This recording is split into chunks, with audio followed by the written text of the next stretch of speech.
Hey everybody, Brian T. Bradley here, and I'm an asset protection attorney and advanced estate planning attorney. I was selected to Super Lawyers Rising Star list and Lawyers of Distinction list, top 100 high stake litigators list, and I also teach on asset protection and wealth management. And today's quick tip is an update on cost and price shopping. And I see this every day, and I really just want to pound this point into you guys. It seems that people want high end planning and immediate access to experts but not have to pay for it or anything a reasonable value or cost for it. So just remember you get what you pay for and the value that comes with it. And for me, this is a really scary concept when you're talking about the system and the legal documents that you're having had drafted or drafting yourself or setting up and holding all your assets in your life work and your legacy. I've had so many clients come into my door being sued after using, LegalZoom or other cheap legal services, or even just DIYing their legal documents on their own because they're creating their legal structures themselves. And they're finding out after being sued that they were completely set up wrong and did absolutely nothing to protect them, which they actually thought that they were getting protection from. So they had this false sense of security and it gave them no protection at all. And this is a really expensive lesson for clients to learn. And I really feel sorry for these clients when they come in, and some learn from them and some don't. People also aren't just discounting the legal service side of it, but they're also discounting and discrediting the trust administration and the annual maintenance side that needs to be done for these asset protection systems and the teams that we set up. And this is just crazy to me, especially coming from the litigation side of things.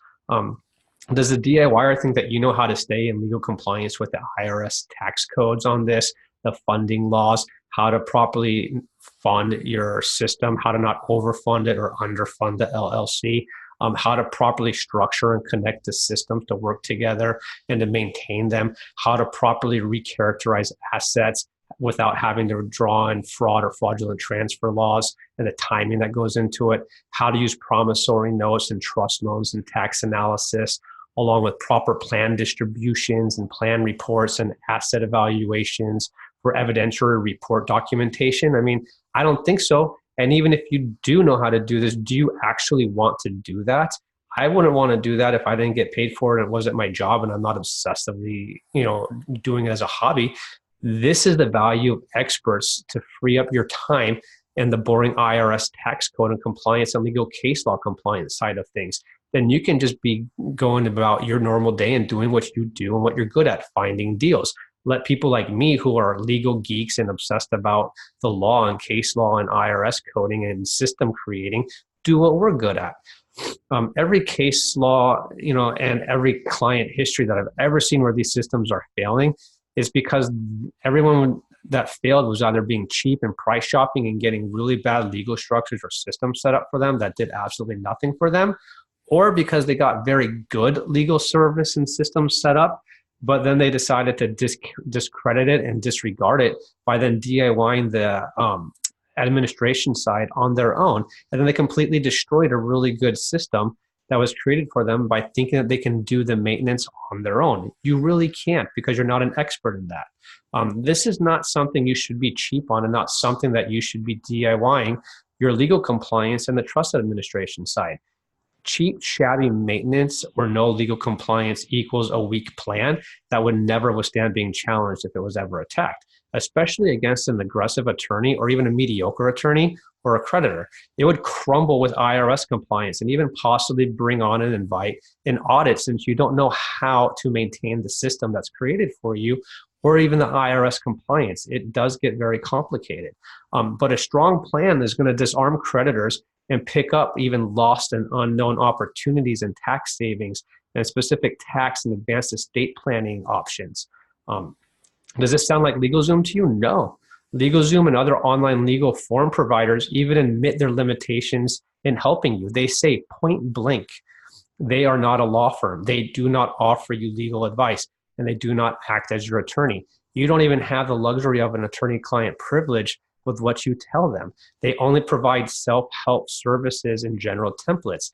They offer no review or answers to legal questions and have no review or error diagnostic and no detailed legal diagnostic into your assets and your finances to even direct you into what system you should be using. That doesn't sound like anything I'd want to trust with my entire life work and my legacy that I want to protect and pass down. And so Now, costs don't have to be expensive.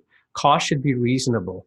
And what reasonable cost means is that you're not going to go and spend $50,000 to protect one or two properties with a net worth of $300,000. That just makes no sense. That's crazy. But you can go and spend $5,000 on that. But you wouldn't blink an eye to go and spend $50,000 or $100,000 on a system and a team to go and protect $100 or $500 million. So the degree of cost is just going to be relational, and it's going to depend on the client, the facts, the level of risk, the threat, your profession, and the risk that comes with that profession, and your specific needs.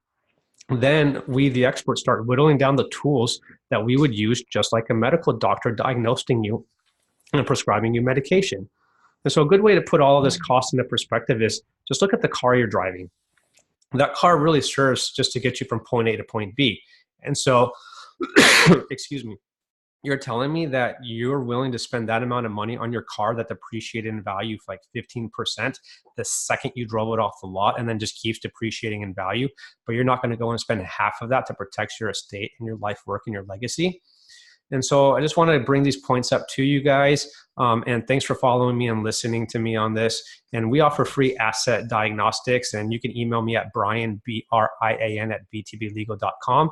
And we will send you our free asset diagnostic link. And for more information, you can also follow along and watch my other YouTube videos on asset protection as you're going through this maze of what to do and what cost means and what you should be setting up. Take care, and I hope that you have a great day.